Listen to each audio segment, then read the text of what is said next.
What is so special about the city of Malaga? Why do thousands of people move here? This year, Malaga, Spain came in #1, making it world's best city to live and work. In this video, I'm gonna share my experience and explain why exactly people choose to stay here. Hello, my name is Yulia and I've been living in Malaga for almost 2 years. Don't forget to like this video and subscribe to my channel about Spain and learning languages. We are now heading to one of the most famous viewpoints of Malaga, with the closest view of the city center. And first of all, what I wanted to say, in these 2 years that I've been in Spain, I visited many cities, especially in Andalusia, but also I've lived in Madrid, I've traveled to Barcelona, I've traveled to the Canary Islands. Therefore, I've had my experience in Spain, and I'll try to explain objectively all the pros of Malaga. Malaga is the 6th largest city in Spain after Madrid, Barcelona, Valencia, Zaragoza. So it's not that big, but it's not small at all. Malaga is located in the south of Spain, in the biggest comunidad autónoma, autonomous community in Spain, with 8.5 million people living here. There are plenty of things to do in Malaga, but at the same time the city does not drain your energy. A big plus for me that here in Malaga you don't need a lot of transport. I used to live in 3 different neighborhoods and I didn't use more than 2 buses to get anywhere I want to get. If you live somewhere close to the center, you will probably not need any public transport at all. It's really convenient that in Malaga the train station, the railway station and the bus station are located so close to the center, and you can always take a train, which is super convenient. You can go to Madrid or you can take cercanías, a short distance train, and you can get to beautiful towns at the coastline. Using the same train you can also get to the airport, and it will take you only 11 minutes, which is super fast from the city center. I went on a trip to Lanzarote, for example, and it's really cheap to go anywhere around Spain. I paid 17 euro for return ticket to Lanzarote, which is one of the Canary Islands. Curious fact that you can actually use these trains for free. You just need to buy abono, which is a special ticket for 4 months, and if you use 16 trips you are gonna get your 10 euro back. I think in no other countries in Europe you can get to the airport for free like here, and in only 11 minutes. Also, the transport in general is economic. You can use buses and pay only 50 cents per journey. Also in Malaga there are 2 metro lines, and they finally finished 2 metro stations which come close to the center, so it's really easy if you live anywhere close to the metro, because metro is so much faster than using buses. Malaga is one of the technological centers of Spain, and there is a technology park which is home for many international companies, and many people who come to Malaga, many foreigners who come to live here, they actually work for one of the companies in the technology park. But not only technological center, Malaga is also the city of museums. Here there are around 40 museums, and one famous painter was also born here. Picasso was born in Malaga, and there is a whole museum dedicated to the art of this painter. Another famous Malagueño, a person born in Malaga, is Antonio Banderas, and he owns many restaurants here in Malaga, which are really popular among tourists and locals. Also, Malaga has a rich historical heritage because there are the remains of the Roman theater. There is also Alcazaba, the Muslim fortress, which is so beautiful, and I really enjoy taking walks there. Also, there is Castillo de Gibralfaro, which is a fortress situated on the Gibralfaro mountain. You can see its walls almost from everywhere, and it's located 132 meters above sea level. However, there are basically only walls, so I do recommend you Alcazaba. Did I mention there is the sea, the mountain, and 320 sunny days a year?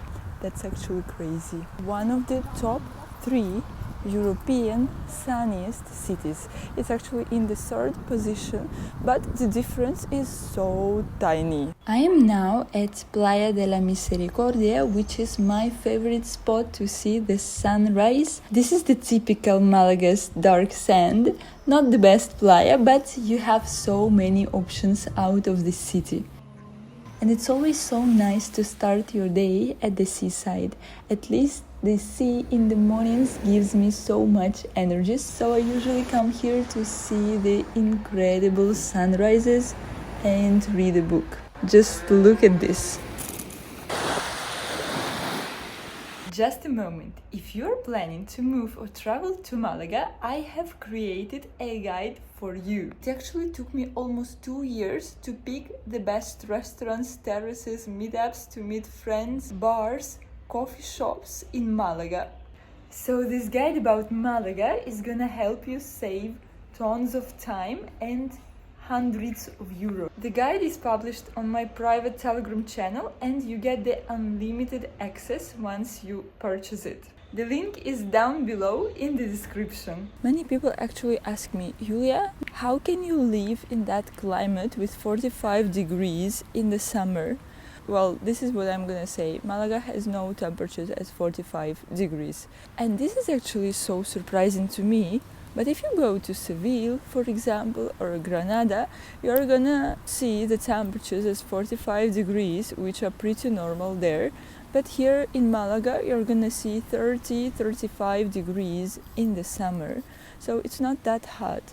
But the truth is that it really lacks rain. There is almost no rain. So if you wanna travel to a city which is almost always sunny and has no risks of raining, this is Malaga. Also, Malaga has one of the highest annual temperatures throughout the year, even in winter, and I've already spent 2 winters here in Malaga. The normal temperature would be 15-22 degrees. It always depends. If it's sunny, then you will probably get 18-22 degrees. If it's not sunny, then a bit lower. If at night the temperature goes below 10 degrees, then it's already considered cold for Malaga.